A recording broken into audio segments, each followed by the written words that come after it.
আনুষ্ঠানিকভাবে দেশের বৃহত্তম যমুনা রেল সেতুর উদ্বোধন করা হয়েছে। 18 মার্চ বেলা 11:40 টাঙ্গাইল প্রান্তে ইব্রাহিমাবাদ রেল স্টেশনের উদ্বোধন করা হয়। এ উপলক্ষে আয়োজিত অনুষ্ঠানে প্রধান অতিথি হিসেবে উপস্থিত ছিলেন বাংলাদেশ রেলওয়ে সচিব ফাহিমুল ইসলাম।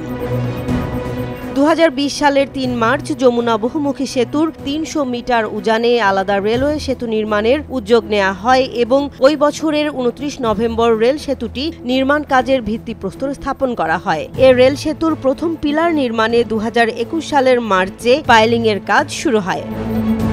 দেশের দীর্ঘতম এ রেলওয়ে সেতু প্রকল্পের প্রথম নির্মাণ ব্যয় 9,734 কোটি 7 লাখ টাকা নির্ধারিত হলেও পরে তা 16,780 কোটি 96 লাখ টাকায় উন্নীত করা হয়। এর মধ্যে 27.60% অর্থায়ন করেছে দেশি উৎস থেকে এবং 72.40% ঋণ দিয়েছে জাপান ইন্টারন্যাশনাল কোঅপারেশন এজেন্সি।